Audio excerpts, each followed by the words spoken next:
We need to stand up emergency shelters fast, and we need to do it now.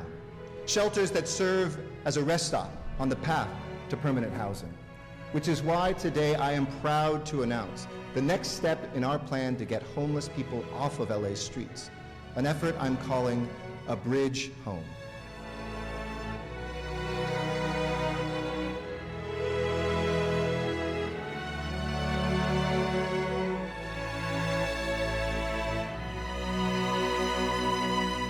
Hello, Los Angeles, and welcome to a major milestone as we open the 20th A Bridge Home project here in Los Angeles.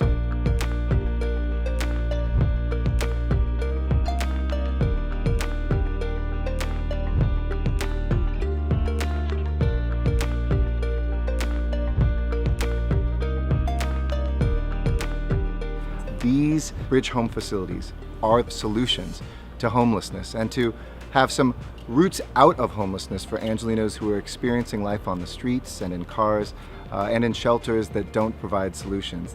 Bridge Home facilities are the route to a better life and a different destiny.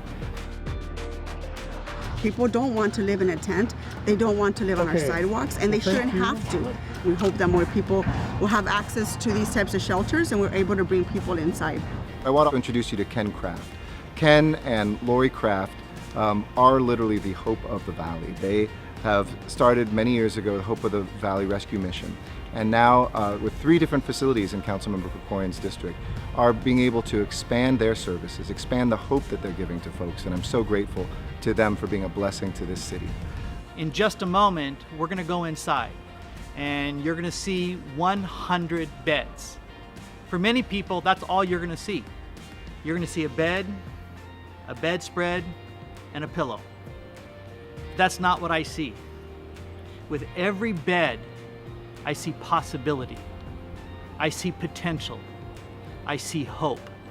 If we can get somebody into a place of temporary shelter, of interim housing, that we can begin to work with them and stabilize them.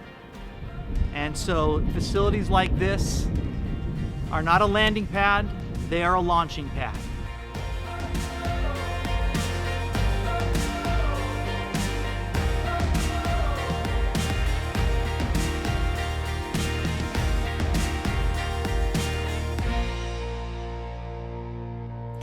The work that I do here at Hope of the Valley Rescue Mission is incredibly rewarding and fulfilling.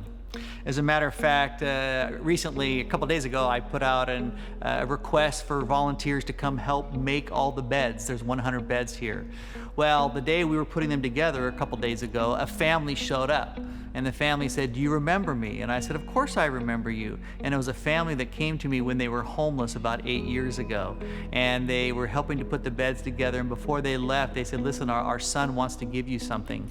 And he handed me this sheet of paper. And on that sheet of paper, it said, "My community hero is Ken Kraft." And he says, "Because when we were homeless, you took us in." And so that is worth more than any paycheck, just to be able to hear that people's lives are being rescued and restored. There is no corner in the San Fernando Valley or in our city where we're not experiencing an individual or seeing someone who is homeless living on our sidewalks or in our neighborhoods.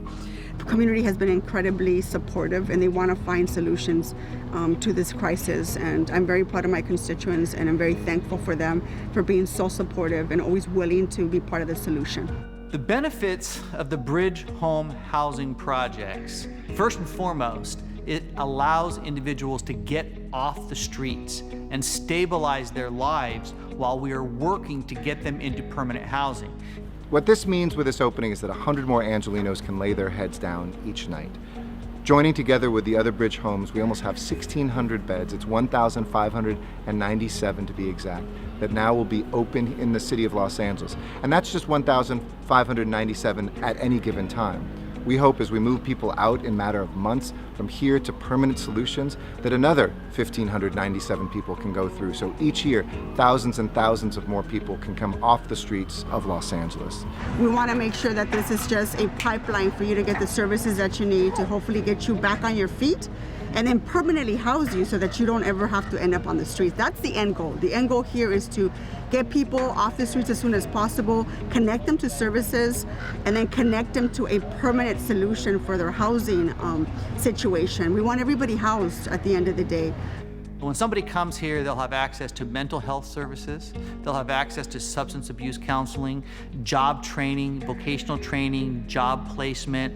Our goal is to overcome any and every barrier and obstacle that is preventing somebody from being housed. This was built by city workers, and that workforce did an incredible job getting this up in just a matter of months. We're on track to have more than 2,000 beds by the end of the year. It's the fastest pace of building new shelters anywhere in the United States of America. And thanks to the courage of LA voters, we have places that we can take people from bridge home facilities into permanent housing. In fact, this year, 1,256 new units because of Proposition HHH, which are 1,256 of 10,500 that will be opening, will come online, and more than 2,000 next year as well. I tell people that having a bridge housing program in your community is probably one of the best things you can possibly do. Why? Because the homeless are still there. They're still out there. So either we address this issue or it's going to continue. And by having a bridge housing facility in your community, one, it allows them to come in and to get the help they need. And number two, it allows enforcement to actually be on the streets and put up notifications. Then they can tell people you can no longer be camping out here. And so it gives a real viable option, and it helps to clean up the community, because we want help for those that are homeless, but we also want to make sure that those who live in the community are taken care of as well. That is actually is a hazmat zone. It's a vector of disease. It is a dangerous, murderous place. People care more about cats and dogs than they do about homeless people. I've been mugged in the area.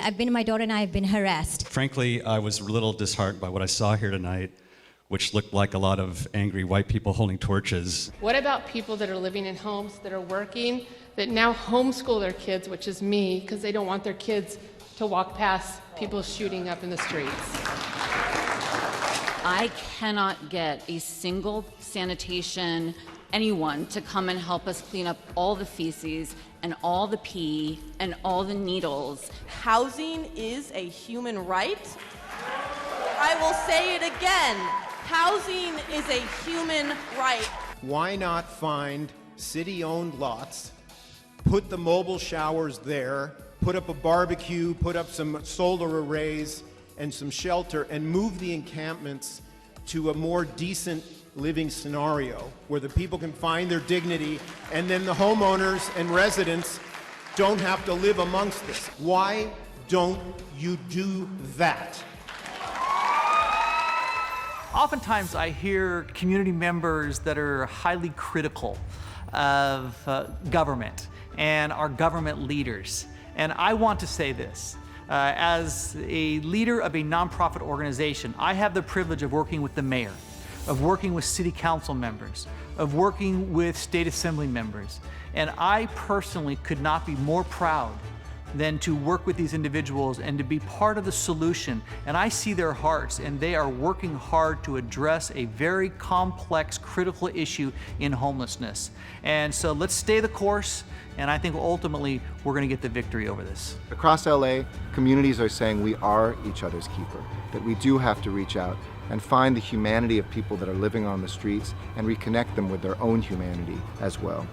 Housing ends homelessness, we know this. So this is about making sure that we have beds first, that we lead with services and solutions, not just rhetoric or hashtags, but that we actually go out there and do the hard work of building these facilities and making them happen. It's very important that we do everything with a human heart, thinking of them first and finding a location that best suits their needs. And so I stand here today with an incredible sense of pride and joy and optimism. People will walk into this facility and they'll experience a new lease on life. And we can't wait to get these doors open.